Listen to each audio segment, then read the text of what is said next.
Hii ni Byte TV, kwa kwanza kupata taarifa mbalimbali, biashara, michezo na burudani kutoka ndani ya nchi na nje ya nchi. Usisahau kusubscribe, kucomment na kushare.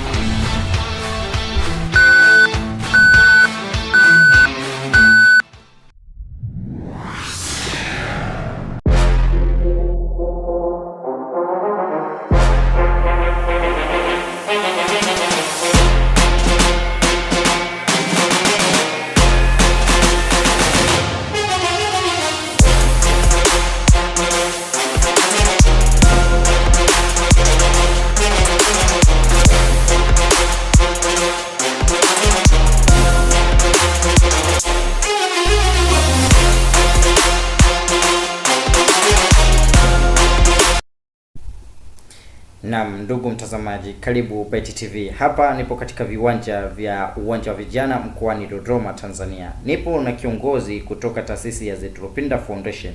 Ningependa kutambua unaitwa nani na una wazifa gani na unawaambia nini wananchi wanaokuzunguka katika jamii? Okay, kama jina ni Saidi Mwalani. Ya, mimi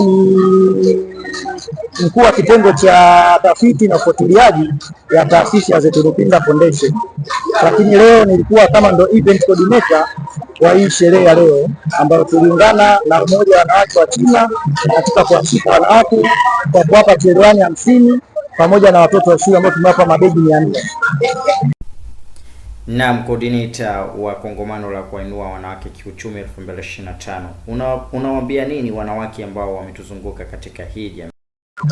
Napenda tu kuwashukuru na kuambia kwamba tuendelee kuwashika watu wenye mahitaji maalum, wakina mama, walemavu, watoto ambao wana changamoto mbalimbali katika nchi yetu. Samia Suluhu amejitahidi kujenga shule na elimu bure, lakini kuna wanafunzi wanashindwa kwenda shule kwa ajili hawana begi au vitu maalum kama uniform.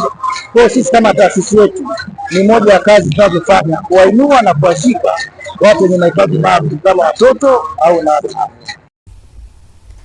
Naam, asante sana coordinator. Bila shaka ndugu mtazamaji ambaye anakutazama hapa, bila shaka atakuwa na shauku kubwa sana kufahamu ni kitu gani kingine ambacho umewawezesha wanawake katika hii.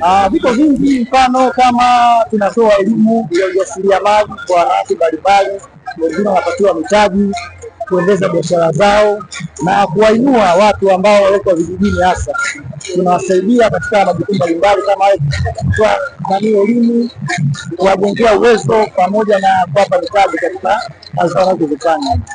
Naam. Na unawashauri nini kiongozi hawa wanawake ambao hivi leo wamepata hizi bidhaa katika utumiaji wao? Cha kuwasitiza hizi bidhaa kama hizi cherehani wasitumie kwa uaminifu na kwa umakini mkubwa, kwa sababu ni watu wametoa hela zao na misaada yao.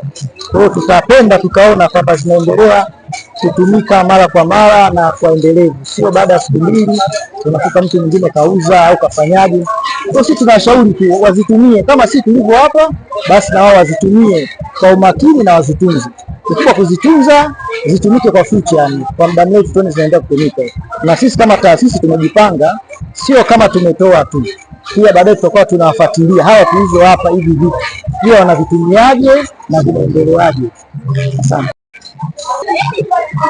Asante sana ndugu watazamaji kutoka hapa Byte TV. Mimi naitwa Mikdad Saidi. Asante.